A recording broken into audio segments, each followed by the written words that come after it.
my humble obeisances to all the devotees of Avatari Desh and Balaram Desh and other parts of India who have joined.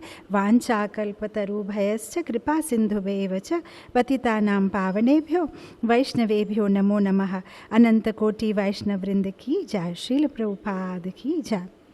Shri Shri Radha Damodar भगवान की जय. जगन्नाथ बलदेव सुभद्रा महारानी की जय. सीताराम लक्ष्मण हनुमान की जय. श्री श्री गौनिताई की जय. लक्ष्मी नृसिंहदेव भगवान की जय. श्रील प्रभुपाद की जय. अपने अपने गुरुदेव की जय.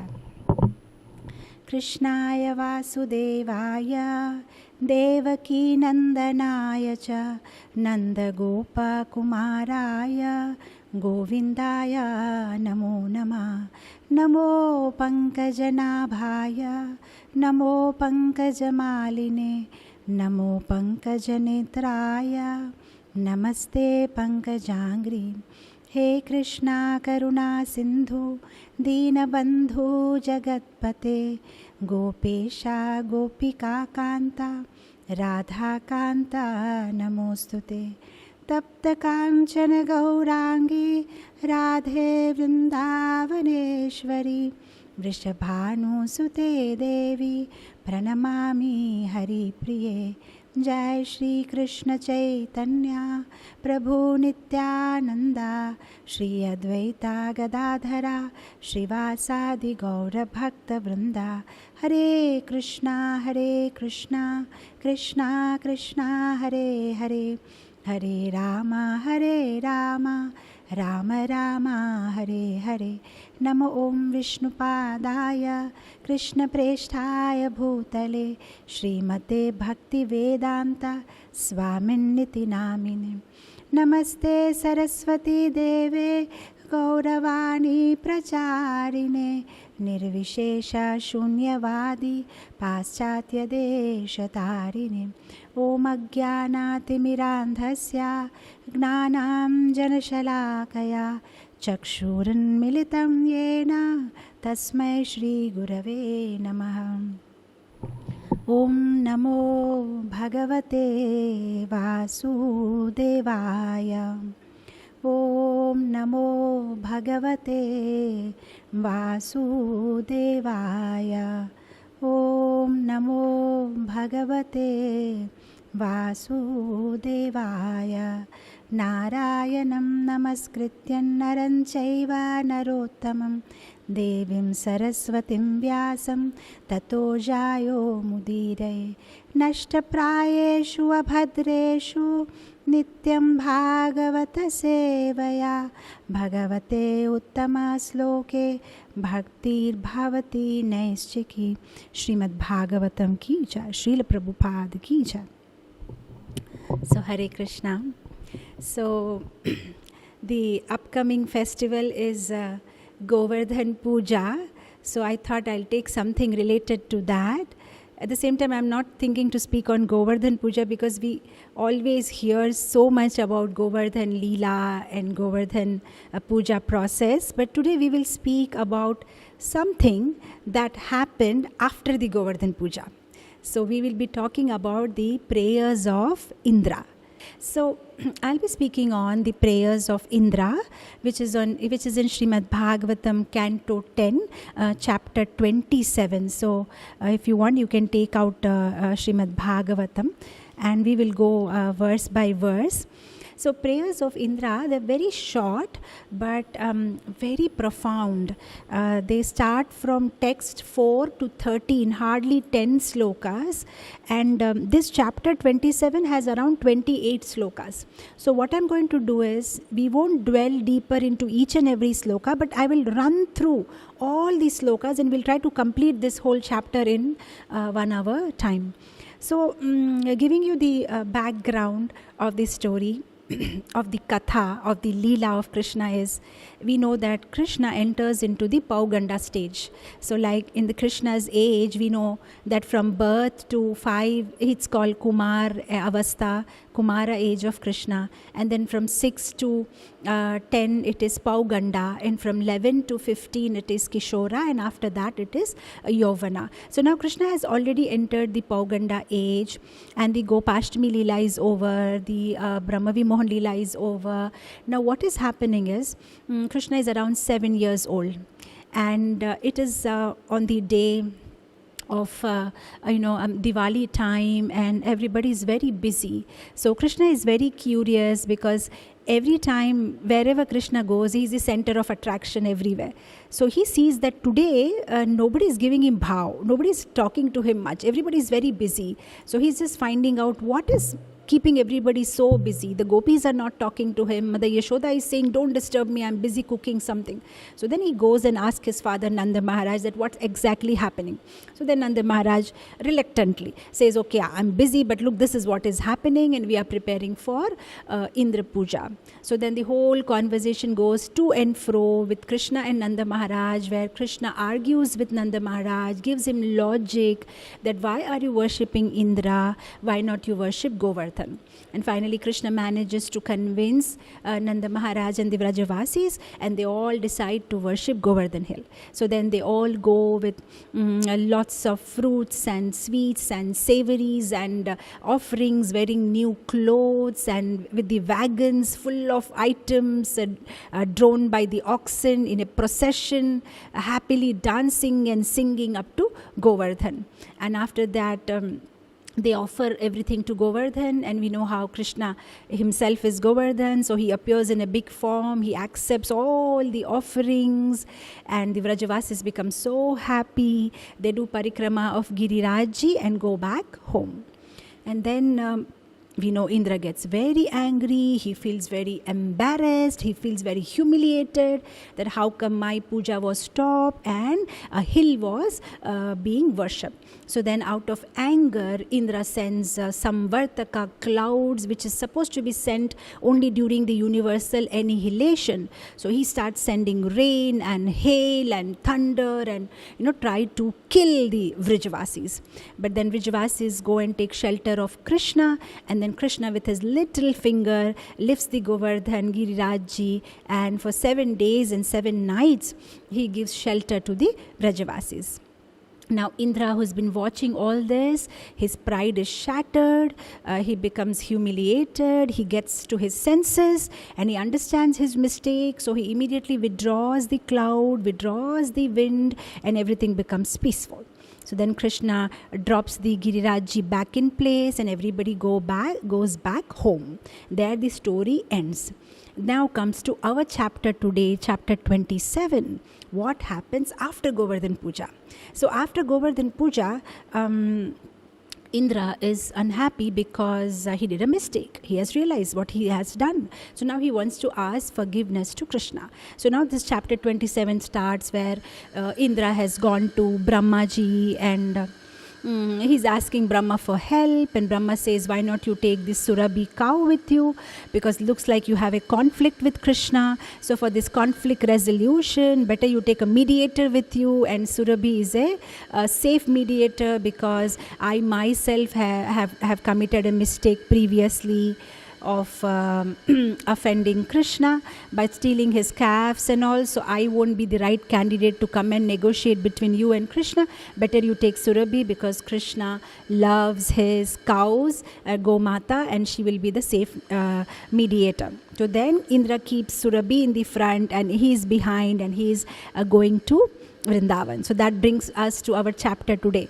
Shri Sukha Uvacha Govardhanadhrite shaile asharadrakshite vraje golokat avrajat krishnam surabhi sakraye vacha. So Sukadeva Goswami is saying that after Krishna lifts the Govardhan hill, protects the Vrajavasis from the terrible rainfall with the mother Surabhi, Indra has come now to ask forgiveness. Then in the text too, Sukadeva Goswami says that Indra is so ashamed of having offended the Lord, and he approaches the Lord in a solitary place.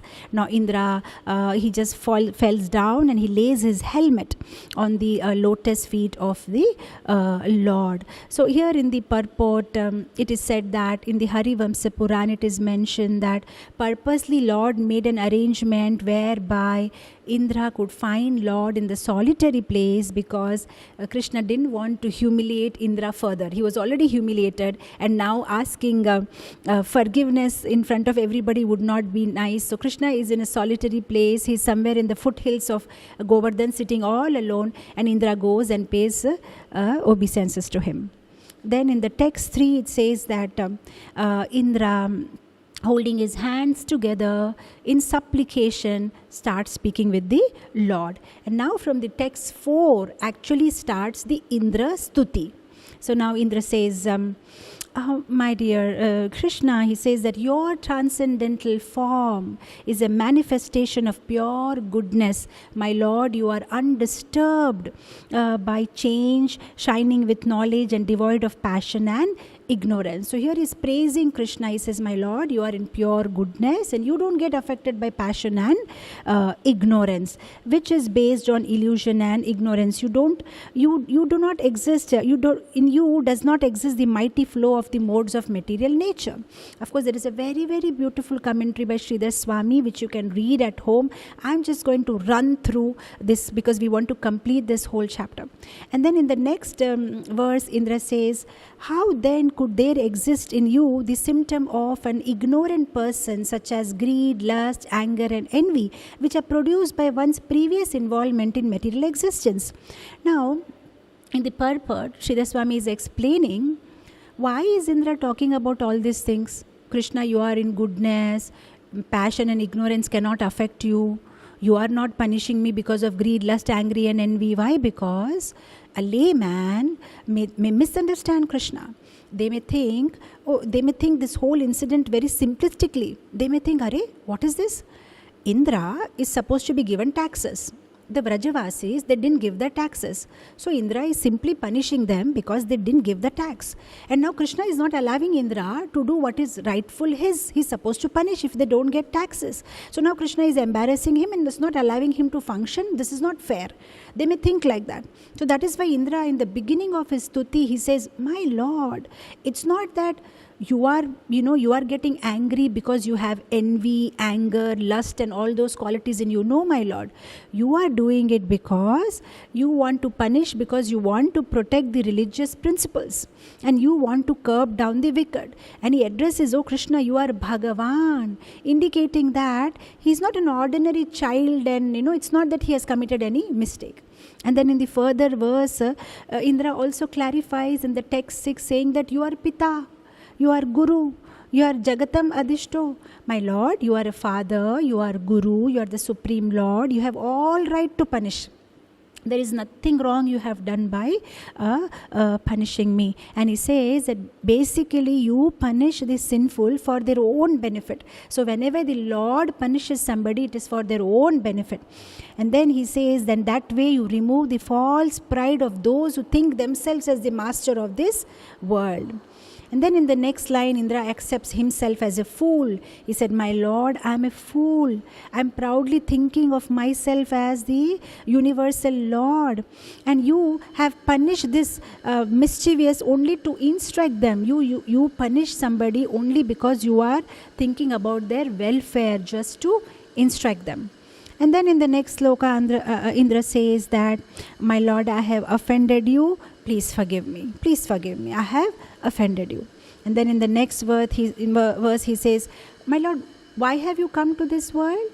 You have come for the welfare of those who faithfully serve your lotus feet. So you have come for your devotees. I am also your devotee. Please forgive me my offenses. And in the next text, Indra says, my obeisances to you, you are all pervading. You reside in everybody's heart. So why Indra is mentioning that? He just wants to tell Krishna, Krishna, you know my heart. I've changed now. Whatever pride was there in my heart has gone. And even if I don't express it to you, you are in my heart. You are in everybody's heart. You are all pervading. So you know. Kindly forgive me. You are the chief of the Yadu dynasty. My obeisances to you. Then in the next text 11, Indra says that you take up a transcendental body according to the desire of your devotees. I offer my obeisances to you. And you are the seed of everything and you are the soul of all creatures. Then in the next text, Indra says, my dear Lord, when my sacrifice was disrupted, I became very angry because of false pride. Thus, I tried to destroy your cowherd community with severe rain and wind. Now, this is a very, very important sloka, because in this sloka, Indra says something very, very important. He accepts his disease. He makes a diagnosis of his disease. He said, my Lord, what did I do? I tried to kill your Vrajavasis. How did I try to kill them? By sending rain and wind. Why did I do that? Because I was angry. Why I became angry? Outerly I became angry because you disrupted my puja. But actually, you know, Lord, what is the real problem? Anger comes because of false pride. And I thought that was such a beautiful point for all of us sadhakas. Indra has diagnosed the disease so nicely. He said, anger comes from false pride. Actually, not only anger, all the anarthas that we carry comes from false pride. This false pride, false ego is a very big problem. Actually, this false pride is a very big problem. See, if we have a disease in our body, let's say we have a physical disease. Let's say today I have some malaria or typhoid, or let's say somebody is suffering from COVID or cancer.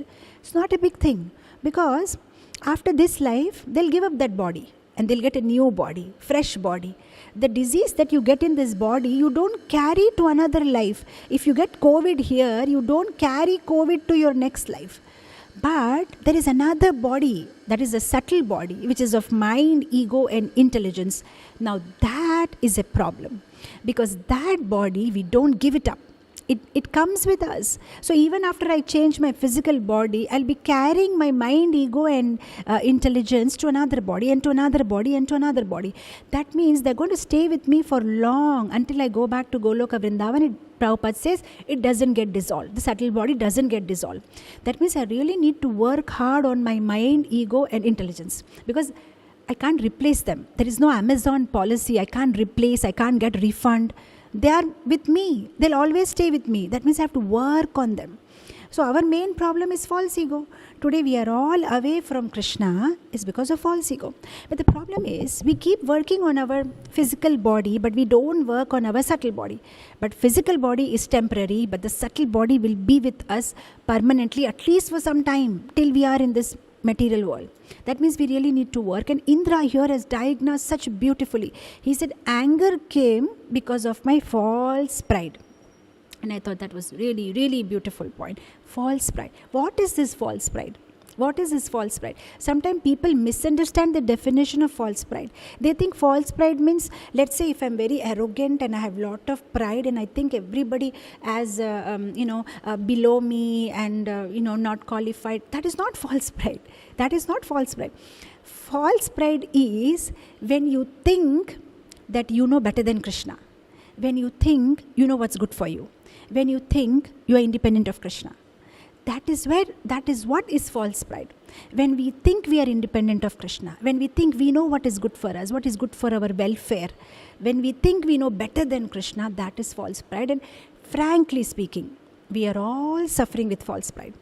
Every single day of our lives, we are living in constant false pride. I know what's good for me. I know what to do. I know what will happen. I know what will benefit me. We are not surrendered to Krishna's plan. We are not surrendered to Krishna because we have false ego.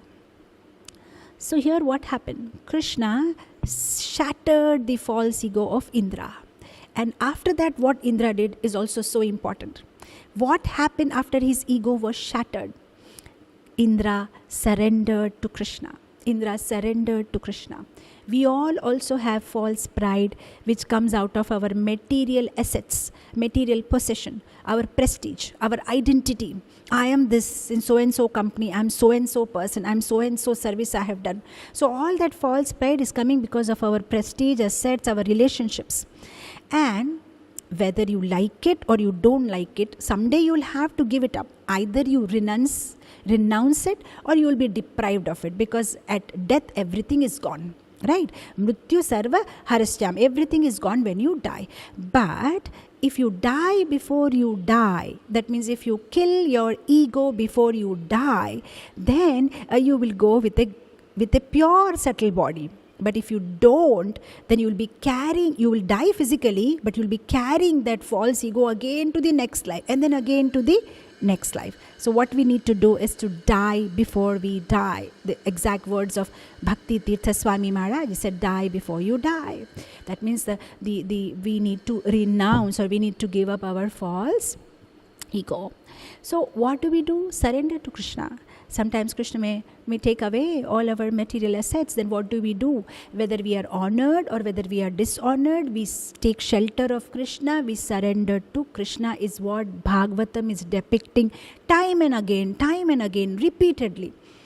That is the theme of Srimad Bhagavatam. What to do in this kind of a situation. And here Indra gives such a nice example by surrendering.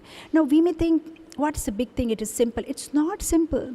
Indra is the king of heaven. Hundreds and thousands of kings around the world, all over the universe, are giving him oblations, sacrifices. And one little small village, Vrindavan, they refuse to worship Indra, and they're worshipping a hill. So you can imagine how much dishonor he must have felt. And for an honorable person, if you dishonor him, it is a death. For a respectable person, if you don't respect him, it is a death. So here Indra is in a bad situation. He's been thoroughly insulted. This is something like, you are in a boxing match and you are a world champion boxer, and you are just hitting the other guy, and the other guy, nothing happens to him. He simply smiles, and the whole world is watching it live on television. You will be embarrassed. The whole world, everybody was watching. Siddhaloka, Tapaloka, Janaloka, Gandharvaloka, everybody is watching this show. Indra is trying to disturb, kill the Vrajavasis, and not even a small hair of Vrajavasi has been disturbed. They're all so happy. Imagine how much embarrassment it is for Indra. But then what he does after that is so sweet. He surrenders to Krishna. He takes shelter of Krishna. This is what we learn in Srimad Bhagavatam. Not that everybody in Srimad Bhagavatam is always successful, but what they do when they fail is so important. You see, like Mohini Murti. When Lord came as Mohini Murti Avataram in the 8th canto of Srimad Bhagavatam, we see how Lord Shiva was thoroughly embarrassed. He was so famous for his renunciation, but he is running behind Mohini Murti.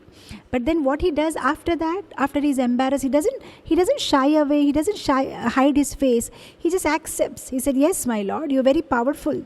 Yes, I got attracted, only you can do that, So like that, what do? We're supposed to take shelter of Krishna.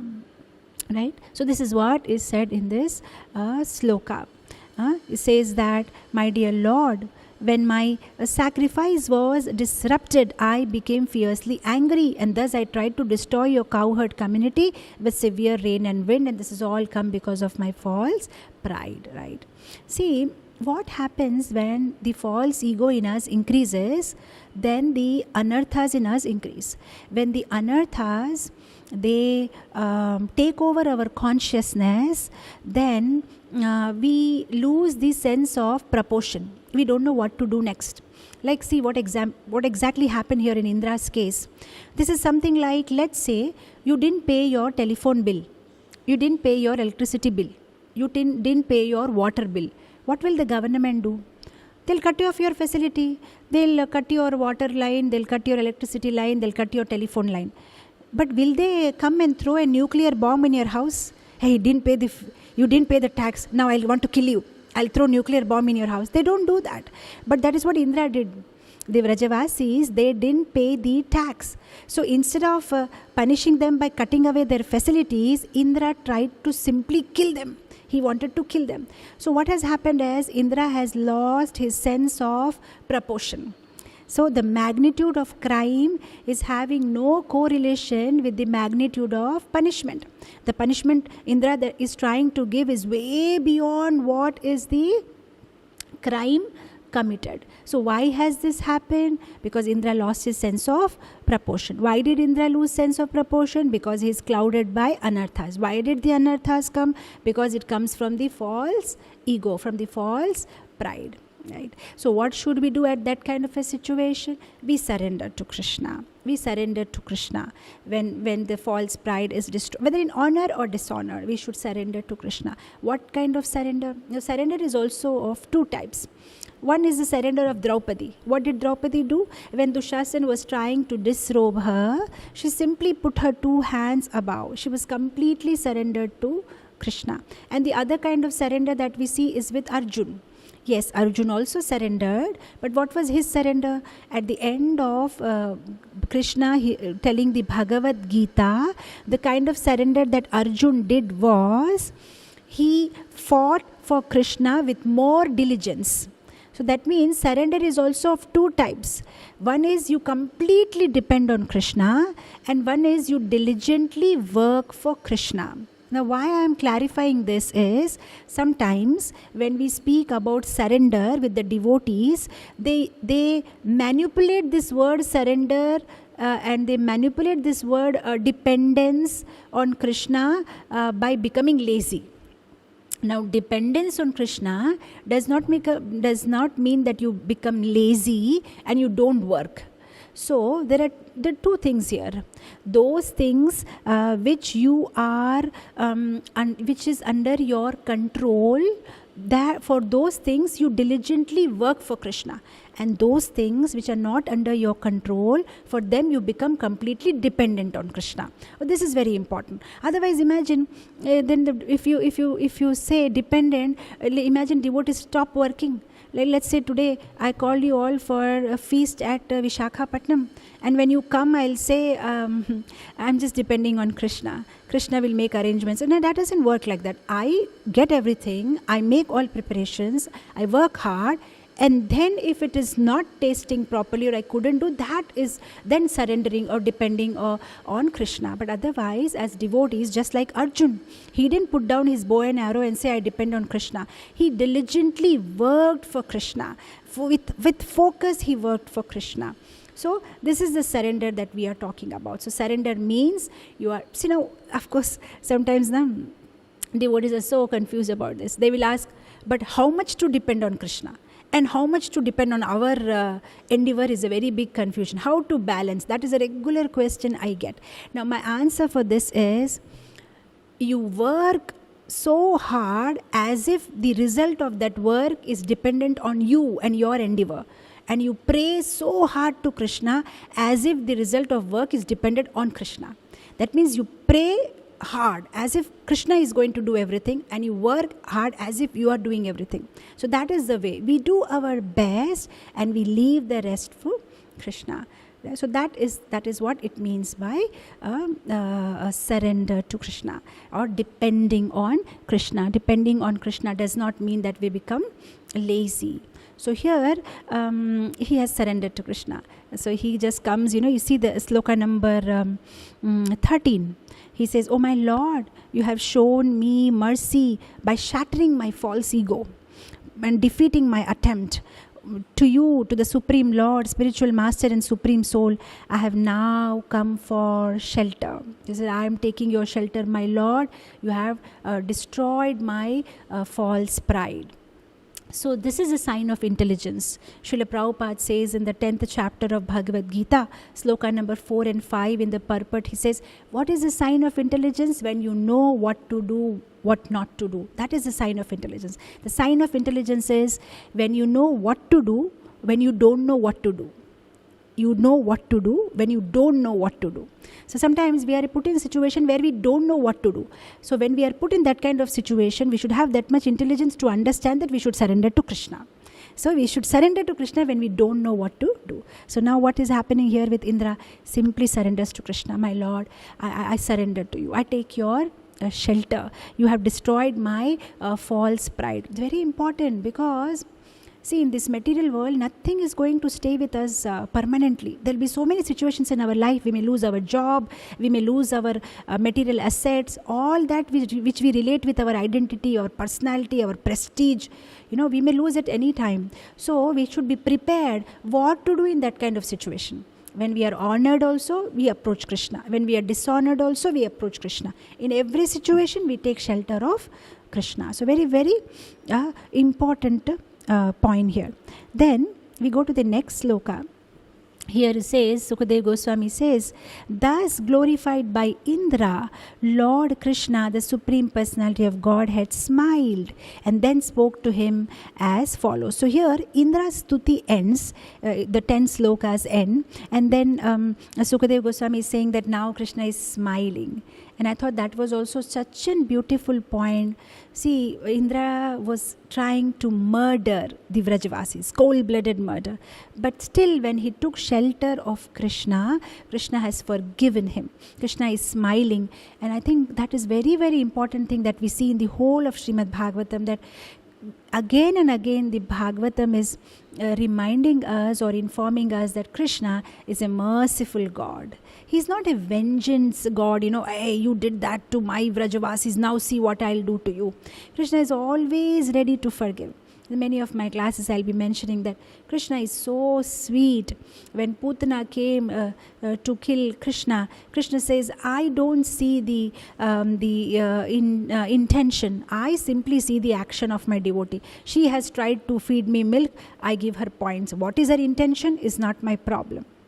Then when we ask Krishna, but then what about Sabari Mata? What about Sabri Mata? Her action was not good. She was feeding you with, with the berries which were eaten by her. Then Krishna says, look, I don't care about action. I see intention. Sabri's intention was to feed me with sweet berries. Then we say, but Krishna, what about Indra? His action was also not good. His intention was also not good. Then Krishna says, I don't care about intention or action. But he came and asked forgiveness. That's why I forgive him. That is how Krishna is. He is so sweet. He is always thinking how to protect my devotees, how to save them. So here Indra has committed such a gross crime. But Krishna is smiling. No frown. That is Krishna. Is so merciful. So Krishna has forgiven Indra. There is no frown. Then in the next sloka, Lord starts speaking. Shri Bhagavan Uvacha. Lord says, my dear Indra. Now Krishna is clarifying so sweetly like a father. He says, out of my mercy I stop your sacrifice. Baba, I don't want to do anything. But see, out of my mercy I stopped your Indra Puja. Don't feel so bad about it. Because there was a problem with you, my son. What you were intoxicated by your opulence as a king of heaven, and I just wanted that you should remember me. So sweet, Krishna is clarifying. My dear son, Indra is Krishna's son. He said, look, you were intoxicated. Were you not? You were intoxicated with false pride. I just wanted to help you. So Krishna mentions a very, very important point here. He says, I want that you should always remember me. And I thought that was so nice because, see, by this sloka, Krishna is trying to tell us that what Krishna values most is we should remember him. So all these Purushottam Mas, Damodar Mas, Ekadashi Vrata, Kartik Vrindavan Yatra, Puri Yatra, Bhakti Viksha, program, Bhakti Sastri schedules, exams, all that we are doing. Basically, we are doing all this only for one thing. What Krishna basically wants is, by all these activities, what we are trying to achieve is always remember Krishna, never forget Krishna. And you see, here Krishna is openly telling it, I want you to always remember me. So all this vrata, all this process, this is all for remembering Krishna. All this renunciation that we are doing, all this resistance that we are trying to show, not getting tempted, trying to save our senses, protect our senses, is basically we are doing all these things because for our spiritual growth, it is very important that we remember Krishna. Now, sometimes it may so happen that we may resist our senses, we may win the battle with our senses, but we may fail in devotion. And sometimes we may fail the battle of resisting our senses, but we may grow in devotion. Now, hear this carefully because this may seem a little contradictory. How can that be possible? I'll repeat again. Sometimes we fail in resisting temptations, but we win in spiritual life. We succeed in spiritual life. But on the other hand, we may win the battle of resisting our senses or saving ourselves from temptation, but we may win the battle we may lose the battle in spiritual life. Why does happen? I'll give you an example. Sometimes it may bring ego in us, and if the false pride creeps in, then again we are back to square one. For example, let's say today is Nirjala Ekadashi.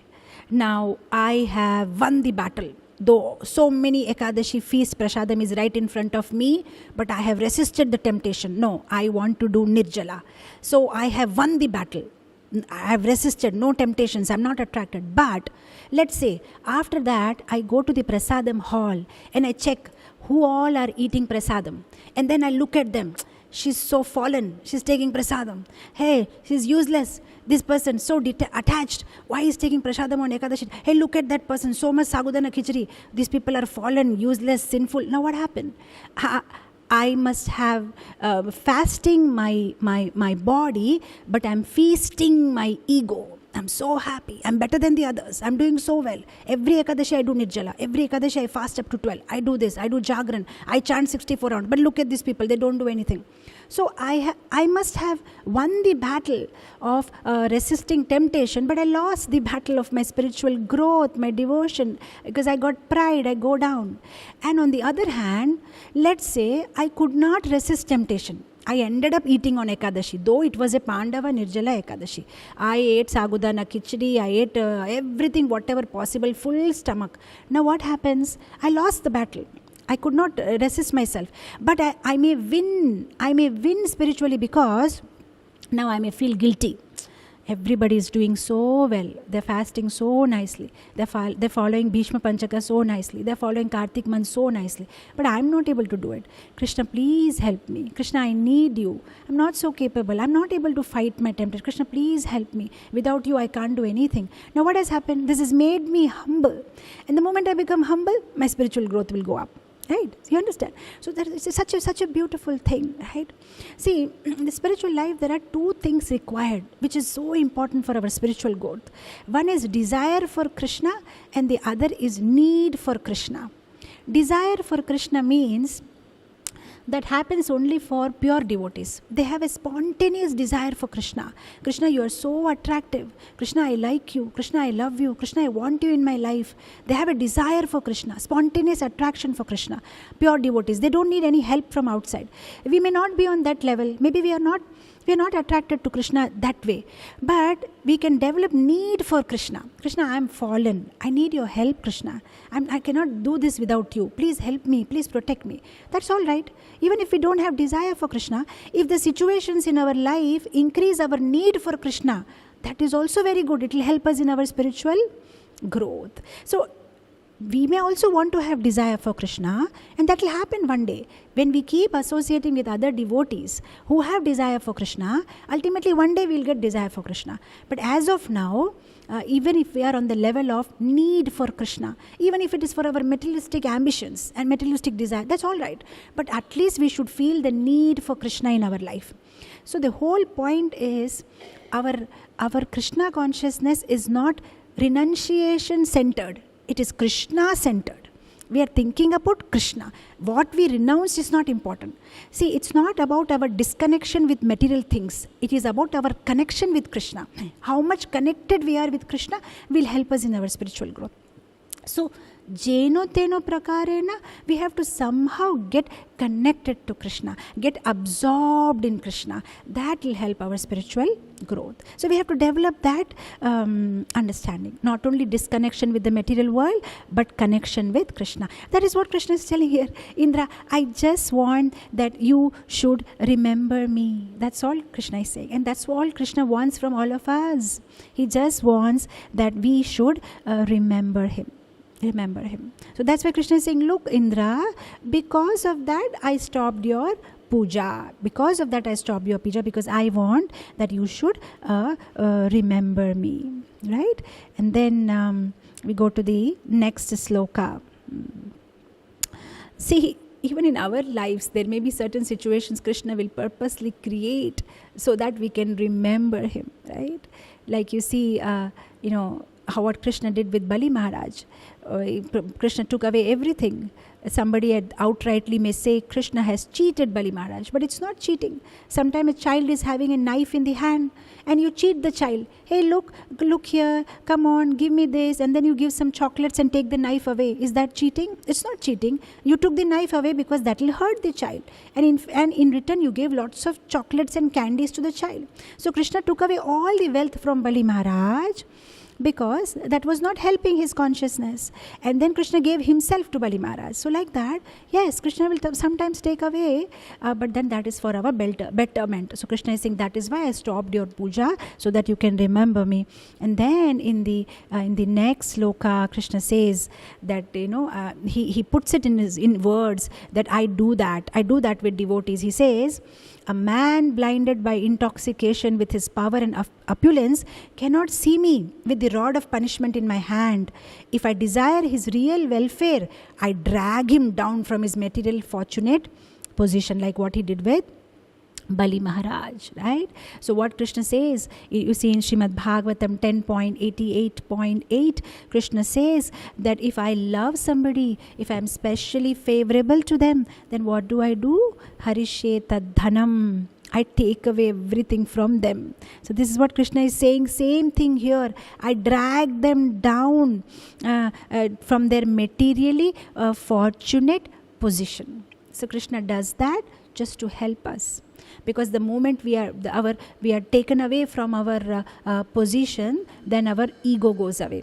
See, the thing is, this ego, false ego, pride, arrogance, all these lust, anger, whatever, this is present in everybody. Whether devotee, non-devotee, demon, devata, everybody has that.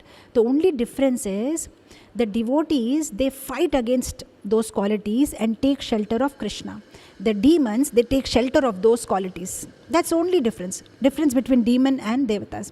Demons take shelter of that qualities. Devotees fight against those qualities and take shelter of Krishna. So here Krishna is saying that I take away. If I specially favor them, then I take away. Right? Krishna makes us humble by taking away those things which we identify with. Is it not? We all have a functional identity. Somebody may think, I'm a preacher, I'm a businessman, I'm a doctor, I'm this, I'm so and so.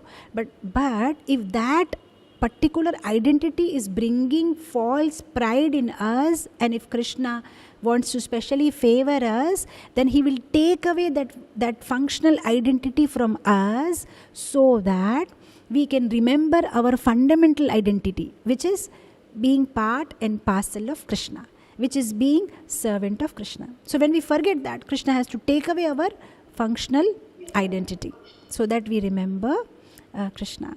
Sometimes that is why we see that our resources, so many things. See, resources are required, right? If we don't have resources, let's say today you don't have wealth, then can you serve Krishna? No. All this wealth, materially conducive situations are very important, because with that only we can serve Krishna. But we should not put them in front of Krishna. Resources are valuable, but we should not make them more valuable than Krishna. Resources are required for us to get attached to Krishna, but we should not get attached to the resources itself. Then we'll go far away from Krishna. So we shouldn't keep resources between us and Krishna. But Krishna says, when such a situation arises in your life, where you are keeping your resources between me and you, then I'll take away those resources. I'll take them away. That is what Krishna did here with Indra. So he said that I'm standing there next to everybody with the rod of punishment, but those who are intoxicated with power and opulence cannot see me. See, it's good to be having fear of Krishna, but as devotees, our motive is not to do service because of fear of Krishna. We want to please Krishna. See, whatever work we do in this world, it is like either you do out of fear, either you do out of desire, either you do out of duty, But the best is when you do out of love. So yeah, everything. See, small child, in the beginning stage, he will study hard because he's worried, father may beat me if I fail in exam. After some time, he will study hard because he will think it is my duty. If I don't study nicely, my parents have paid so much fees. He may think as a desire, if I study nicely, I'll get a good job. That's all right. But the best thing is, I should study well because I will please my parent. That's the best thing, out of love when you do something. So here, Krishna is saying, I stand there with the punishment rod, but as devotees, more than fear, we should try to do work to please Krishna. So here Krishna says that I'll take away, I'll drag that person down from his materially fortunate position. So we cannot ask like Kunti Devi that Krishna, please give us trouble so that we can remember, because we are not on pure devotee level. See, if you see in the 7th canto, when Narasimha Dev kills Hiranyakashipu, then Indra comes and says, oh, now we are very happy because you killed Hiranyakashipu. Now we can perform our puja, dharmik karyakram, whatever we were supposed to do nicely. Otherwise, we were so much disturbed by his atrocities. But if you see Prahlad Maharaj, he never said to Narasimha Dev, oh, now you killed Hiranyakashipu, my father. He was disturbing me so much. I could not chant my rounds properly. I could not do my chanting and remembering you. Now because you killed, now I'll chant peacefully. No, even in that situation when Hiranyakashipu was troubling him also, Prahlad was able to perform his bhajan very nicely in every situation. But we are not in that kind of situation. If little bit our material life get disturbed here, this way, that way, we'll stop our bhajan. So we are not on that level, Same thing with Indra, he's not on that level. He said, after you kill Hiranyakashipu, now we can do our bhajan properly. So definitely, we are on a level where we need that our material situation should be conducive, material situation should be comfortable, but we should make sure that doesn't come in between us and Krishna. And when it comes, then there are chances Krishna takes it away only if you are on that level where he has a very special liking for you. Otherwise, we are stuck in the material world with those material possessions between us and Krishna. And then in the last sloka, Krishna is telling, Indra, you may go now. It's okay. I've forgiven you. Now you go, remain in your appointed position as a king of heaven, but be sober and without false pride. Such a beautiful thing. So Krishna is not a vengeful God. You did that, now I'll take away your position. You are no more Indra. Go now, you suffer in hell. No, you can keep your position if you are ready to change your disposition. If you are ready to change your attitude, you can keep your position. So Krishna is not there for punishing. He just wants to purify. So Krishna purified Indra, did all this drama, stopping his puja, did Govardhan puja. And then ultimately he says, Indra, now you can go back and you can take your position. So I thought this was so beautiful, this Indra's prayers. It is giving such a beautiful life lesson for all of us that we need to work on our false pride. We need to work on our false pride. What to do with this false pride? We've been carrying this false pride with us from so many lifetimes, and it is not going to leave us. Only thing, we can purify it. We can purify it, right? We can work on it. So there are another 10 more minutes. I like to give quickly 5 to 6 tips of what we can do to curb our false ego. So one thing is, we can transfer credit. Usually ego comes when we try to take credit of the things we are doing. If we transfer the credit to Guru and Krishna, then there are less chances for us to get ego. That is why you see every day in the morning we say, Jai, Jai, Jai, all glories, all glories, all glories to Guru and Gauranga. What are we doing? We're just trying to give glories to our Guru and Gauranga.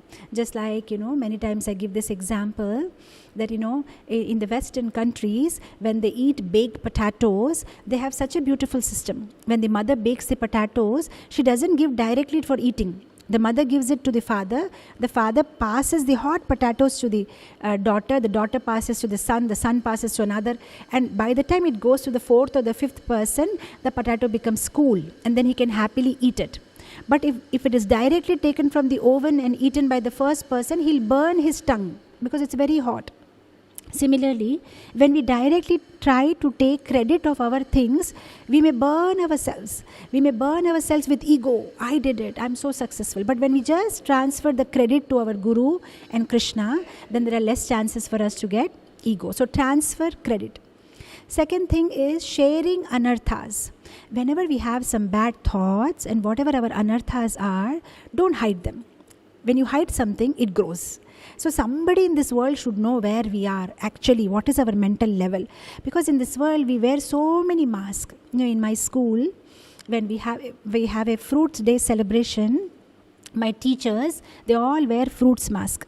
We have a Vegetable Day celebration, they all wear vegetable mask. You cannot even see their faces there. You can just see their sari and you can see a fruit mask. Similarly, we are all wearing mask every single day. So many masks. We want to present ourselves as a pure devotee, very nice devotee, very humble devotee, sweet devotee. And we wear so many masks, mask upon mask, that we forget who we really are. So we should remove those masks and try to be as open as we are, as it is, as Prabhupada said. Then there are chances for us to improve.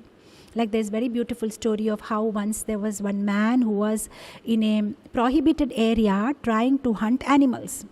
And then he heard that a forest officer has come. He could hear the jeep. Now he got worried. I'll be caught. They'll imprison me. I'm in a prohibited area trying to hunt animals. What should I do? Now he had already thrown an arrow and killed a wolf. But the wolf was half dead. So now just to save himself, what he did is, he was wearing a long coat. So he hid the body of the wolf inside his coat. But now the wolf was half dead. So the wolf started eating the flesh of the hunter from inside. But the hunter is not able to make noise because the forest officer has just arrived and he's having a conversation with the hunter. How come you are here? What are you doing? So the hunter says, no, I'm just a nature lover. I'm just looking at the nature. It is so beautiful. But he's not expressing what's happening inside. And after half an hour, when the forest officer leaves, the hunter dies because the wolf inside his body has eaten up him completely. Sometime it may happen to us also. We may try to put up a good show of being a great devotee, a pure devotee, but inside maybe there is no devotion left. The white ants, the termites are eating us up. So outside we may still look beautiful. We may still have a beautiful tulsi mala, kanti mala, nice tilak and nice japa mala. But inside there may be so many things happening. But if you don't share it with the other devotees, then it will just eat you up like a termite. So we share our anarthas, we transfer the credit, we do menial service. If we do menial service, there are less chances for us to get ego. We'll become humble. When we do service, we get purified.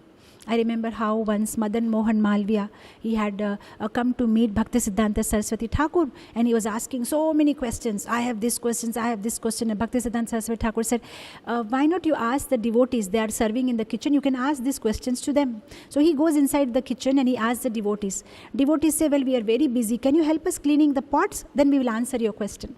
So then he says, all right, he's such a big man, Madan Mohan Malviya. Then he cleans the pots. After cleaning the pots, the devotees say, now the kitchen is clean. Now tell us what question you have. He says, I have no question. All my questions are answered. Just because he did service, he got purified, right? So when we do service, especially menial service, which, like cleaning the temple or cleaning the pot or in the shoe stand, those kind of service that will make us humble. The other thing is, don't be in association of those people who praise you. Because if they keep praising you, we'll have exaggerated vision about ourselves. We have to be very careful. Bhakti Saraswati Thakur says, I would like to have a neighbor who is always criticizing me. That way I'll check myself properly.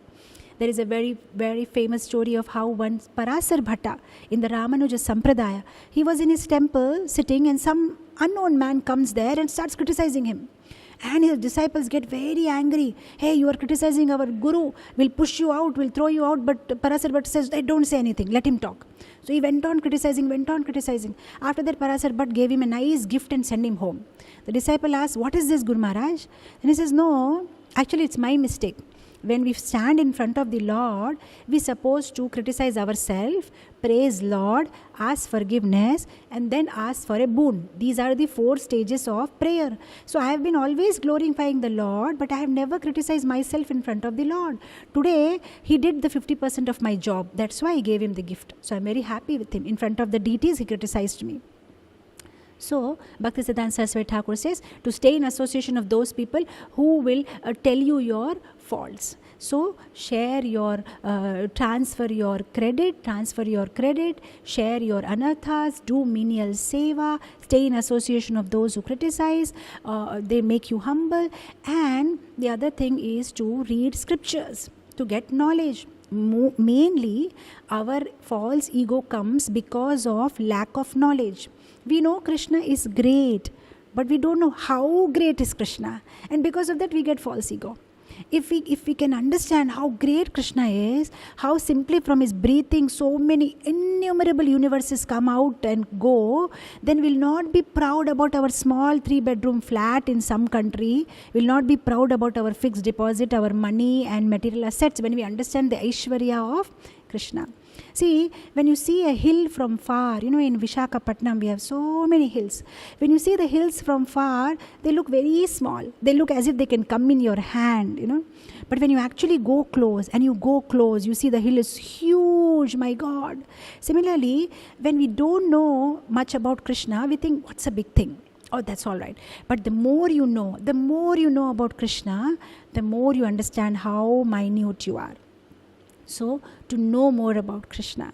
And one other way of purifying our ego, or rather, not purification, engaging our ego is, we can engage our ego in a healthy way. Let's say we are not able to give up ego. We have that habit, I want appreciation from person, I want this. All right, you engage it in Krishna consciousness. That means you take certain vows. I'm going to do this much reading of Bhagavatam, I'm going to do this much in the month of Kartik, and then you go and share it with some devotee. Now, because the ego that you have will not allow you to fail. Arey, what will people think? I promised I'm going to do this Kartik month, this many rounds, and I don't do it, I have to tell them. So like that we can engage our ego in such a way, because immediately we can't give it up. It's a slow process. So slowly and steadily, as we keep on doing service and engaging in reading and hearing, one fine day we can give up our ego. And the other point, the last point is praying. Only Krishna can help us. So we pray to Krishna. I was just reading yesterday one very beautiful pastime of how the gopis, they're carrying those mud pots full of butter, milk and curd. And Krishna somewhere from behind the tree is throwing those small pebbles, and breaking their pot. And when Krishna is breaking their pot, all the yogurt, all the butter is falling on them and they're becoming drenched with that. So I was just thinking that maybe we should also pray to Krishna. That, my dear Lord, we are not carrying the pots of butter, yogurt or milk on our head. We are actually carrying pots of our false ego on our head. So can you please throw those pebbles and break the pot of our false ego? And once the pebbles from your hand touch us, our pots, those pots of ego will transfer into your mercy. And then we will be drenched with your mercy. So who are those pebbles with whom Krishna will break our pots of ego? They are the devotees, our devotee community. When we stay in the association of devotees, Krishna through his devotees correct us. Krishna through his devotees break our balloons of ego and false pride. So we should be ever grateful to Krishna and pray to Krishna that we always stay in this devotee community, and the devotees help us to give up our false pride. So with this, I would like to end here. And the take-home lesson is that we take shelter of Krishna and we work on our false pride. So I'll end it here. Thank you so much. Srimad Bhagavatam ki jai. Srila Prabhupada ki jai. I'll open it for questions if there are any. Thank you so much.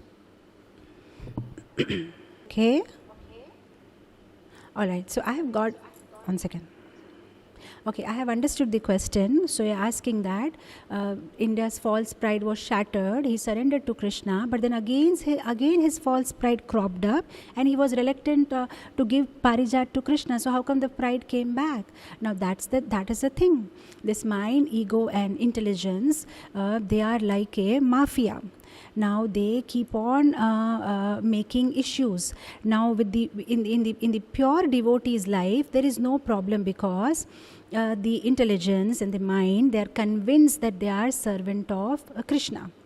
And in the materialistic people's life, there is no confusion, because they are convinced that they have nothing to do with Krishna. They are independent, so they don't care about Krishna. So there is no confusion in the life of materialistic people, and there is no confusion in the life of pure devotees. But those who are sadhakas, there is always confusion, because sometimes we think we are servant of Krishna, but then on the other, sometimes we think, no, we want to enjoy our senses. The problem is, the mind is the one which gives instructions to the intelligence. The mind says, let us enjoy senses. And the intelligence will immediately say, yes, sir, and start making plans how to enjoy. So now what happens in the minds of the sadhakas, sometimes the mind, because of association of devotees and getting tamed up, says, hey, look, we are servant of Krishna. Then the intelligence says, yes, sir, let's start planning how to serve Krishna. But sometimes the mind says, no, I want to enjoy, we are the master. And the intelligence says, yes, sir, we'll do it like that. That is why you see the sadhakas are always confused, whether they should enjoy the senses or they should not enjoy senses. Sometimes they are very much Krishna conscious, sometimes they are not. So this is what happens with them. So same thing with Indra. Indra is not a pure devotee. He's a mixed devotee. So sometimes he becomes completely surrendered to Krishna. And sometimes he's like, no, I'm the king of heaven. So this keeps on happening. He's always, going like a pendulum this way and that way. So this is what happened with Indra, and that is why he got his pride back in the event of Parijata tree. And second part of the question, what was the second part of the question?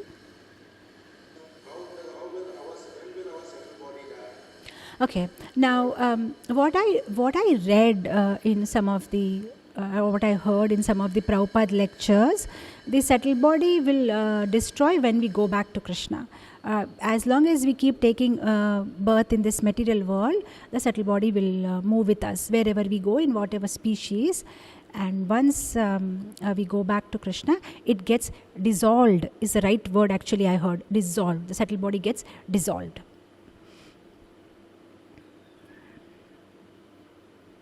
What to do when someone only sees faults in us, in spite to us repeating trying to make them happy?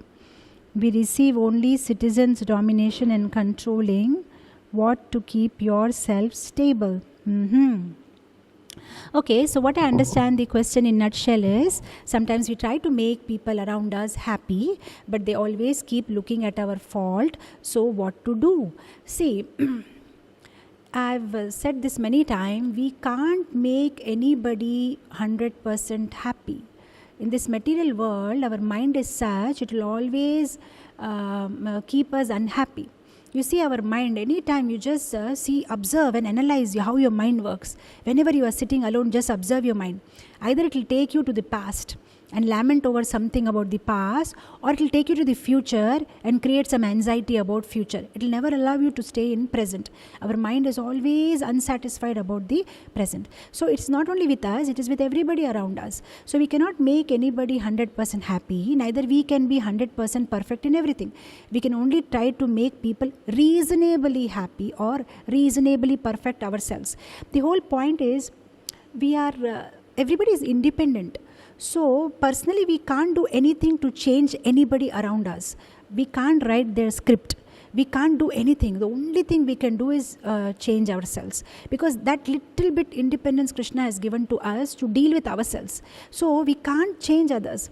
They're all come with previous Purva Janma Sukruti, Purva Janma Swabhavas. We can't do anything about it. They have been carrying that Swabhava with them. So even if somebody has a fault-finding swabhava, they've carried it from their previous life. So it's like, many times I tell that, when they say that khali haath aaye hai, khali haath jayenge, it is so false notion. Nobody comes khali haath. We all come with the previous swabhava, baggage of previous swabhava. And when we leave this body, we'll again carry the luggage to the next life. We'll be always having a carry forward and brought forward. Carry forward, brought forward. We never start in a fresh page. So all these people whom we are dealing with us in our day-to-day life, nobody has a fresh page. They have some swabhava from the past. Some people have fault-finding swabhava. Some people have humility. Some people have sweet nature. Some people have anger. All this they're carrying from the previous life. Now you can't go and change their previous life, or you can't go and make change in their balance sheets. What you can simply do is make change in yourself.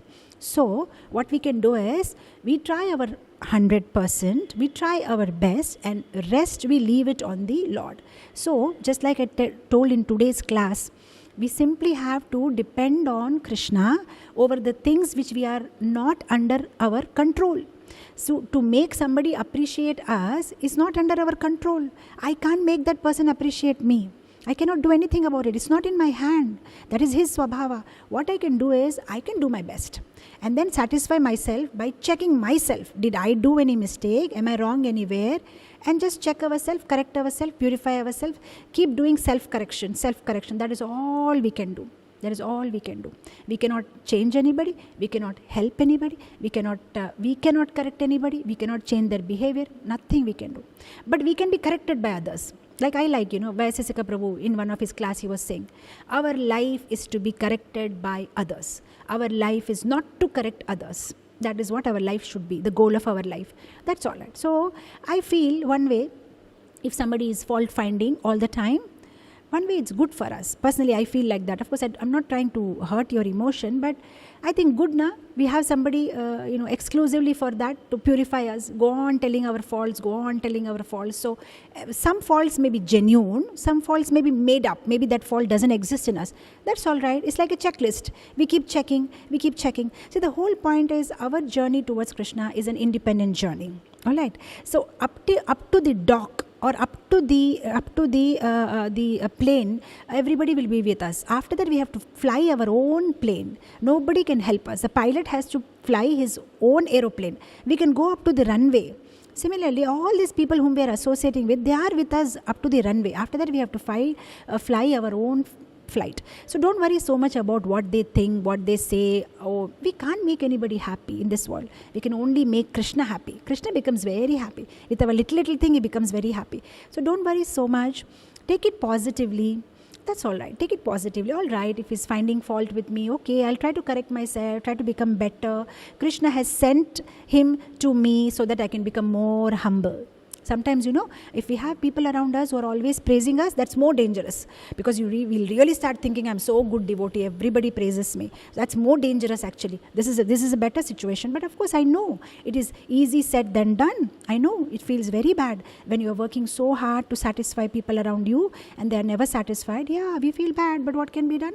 We just pray to Krishna, and we have to, certain things we have to simply leave on Krishna, and we have to try, see, when you are sad, when you are depressed, when you feel bad about those things, just count your blessings, count the good things in your life. I'm sure everybody in this world, no matter what bad situation they're going through, I'm sure there are some things happening in their life which is good. For example, you are attending this program. This is so good, right? You could hear something about Krishna. You are associating with devotees. So nice. You have a human birth. So nice. You are able to chant Krishna's name. So nice. You have access to Krishna Prasadam. Wow. You have access to devotee community. See, so if you just start counting like that, you have so many good things in your life. So just start counting your blessings. So there's so many nice things I have in my life. But yes, there are some situations that I have to bear. So that's about it. Everybody in this material world has to suffer. Either you suffer mentally, or you suffer physically, or you suffer health-wise, or you suffer by relationship, or you suffer by economically. But suffering is there. Nobody can escape suffering. So yeah, suffering you have to be. Everybody has a different flavor. Just like an ice cream has a different flavor, strawberry, vanilla, what you want. Suffering also has a flavor. So maybe Krishna, by Krishna's arrangement, you have this kind of suffering. There may be some devotees who have some other kind of suffering. They may be having people around them who love them so much, so nice, but they may be having physical health problem. So like that, suffering is there in this world. So whenever you feel bad, just count your blessings. Okay, so nice. Krishna gave me so nice. See, You cannot be grateful about all the situations in your life, but you can be grateful amidst the situation in your life. That means you can't be grateful that, Krishna, I got a husband or I got a wife who is always finding fault with me, but at least you can be grateful that, Krishna, you gave me the opportunity to know about you, to associate with devotees, to take Krishna's prasad. I'm so grateful. I think if you can be happy in the little things that you get in your life and you can be grateful, you'll be happy. I feel you should forget and forgive. That's it. The happiest people in this world are those who have a short memory, who forget things and they can be happy. But people who keep remembering and they can't forgive people, they're the most unhappy people in this world. So just forget, forgive, try your best. We are all temporary. Do your best. Leave the rest on Krishna. I just hope this answer helps you, Mataji. Hare Krishna.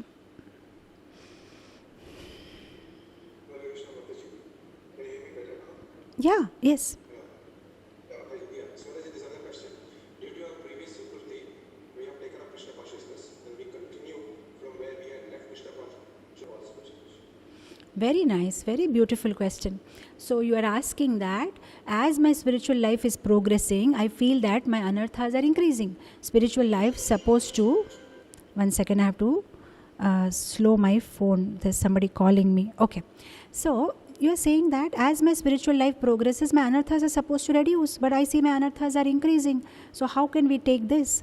Okay, very nice. See, when you clean a room which has been dirty for a long time now, and you just take a broom and start cleaning, you know what will happen? The whole dust will go up in the air, it will go in your nose, it will go in your eyes, and you will feel the room was much better before I started cleaning. At least I could walk around in the room. Now the dust is everywhere.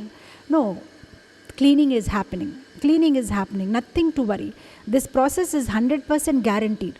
If somebody is doing Krishna devotional service, if somebody is taken up to bhakti, for sure, slowly the anarthas will go away. Maybe you visibly can't see them and you may feel that they are growing. They can't grow. They can't grow. See, something like if somebody is taking prasadam, for sure the stomach will be full. You can't say, Mataji, I'm taking prasadam, Mataji, but stomach is not getting full. How can that happen? If you're taking prasadam, stomach will get full. If you're taking prasadam, you will get nourishment. If you're taking prasadam, you will get satisfaction. If you're taking prasadam, you will feel happy and satisfied. It is a part of it. So you are following the devotional process, anarthas will go down. That is for sure. So if you're going somewhere wrong, check it yourself. But otherwise, this process is 100% guaranteed. It will go down. Initially, sometime you may feel it's growing, it's becoming bigger. No, it's just going to calm down. Continue your process. See, sometimes you go to an Ayurvedic doctor, tell them, Dr. Ji, my stomach is paining, and the doctor gives you some medicine. Now, loose motion started. Continuously you are going to the loo and coming back, going to the loo and coming back. You may think this doctor is crazy. I told him my stomach is paining. Now he gave me such a medicine. Instead of the stomach pain going, I'm going to the loo. Yeah, you are going to the loo. But now what will happen? Once everything is cleared up, your stomach ache will go away.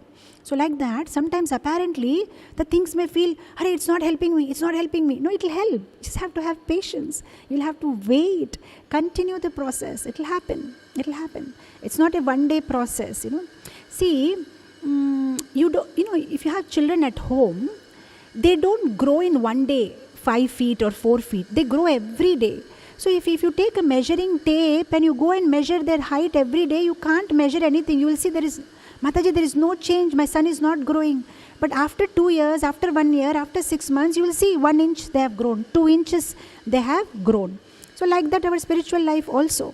We may feel, because you can't measure every day how much your anarthas, there is no tape for measuring our anarthas. But definitely there is some change. If not change in the anarthas, at least there will be some change in your reaction towards situations in your life. Definitely there will be some change. So just have patience. Wait, and it's working. This process is a tried and tested process. Previously also Acharyas followed it.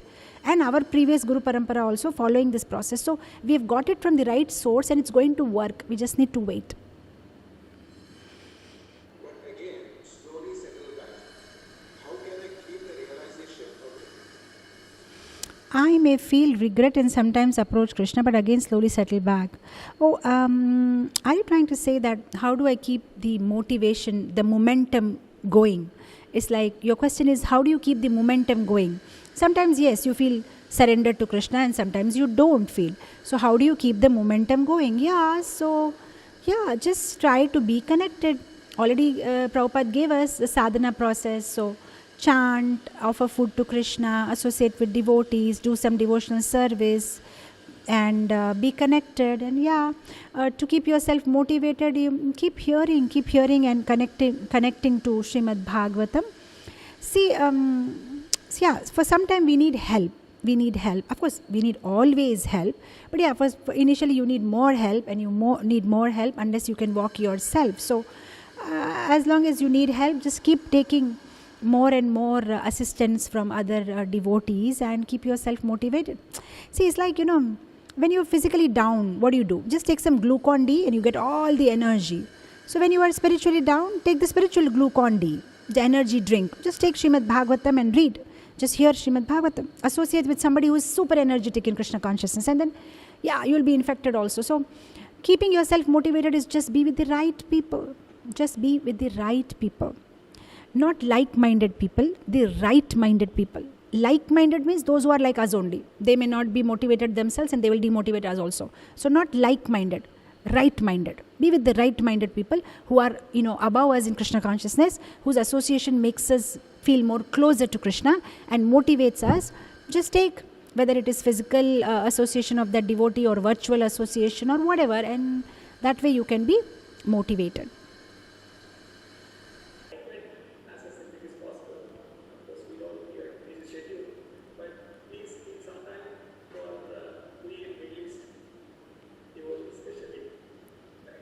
Thank you so much for your kind words. You're very generous in praising me. All glories to Guru Maharaj and Srila Prabhupada. I'm more than happy to have association of all of you devotees in the Middle East. I personally visited there 1 or 2 times, and I'm in awe of the way you people render service to Guru Maharaj. You're so amazing devotees. So thank you, and please pray for me. Keep me in your prayers. Thank you so much. Baharupa Prabhu is also still online. My humble obeisances to him also. Thank you so much. So if I have permission, I'll leave now. Thank you so much. Vancha kalpataru bhayascha kripa sindhu bevacha patitanam pavanebhyo vaishnavebhyo namo namaha. Ananta koti vaishnavrinda ki cha. Srila Prabhupada ki cha. Thank you, devotees. Hare Krishna. Hare Krishna.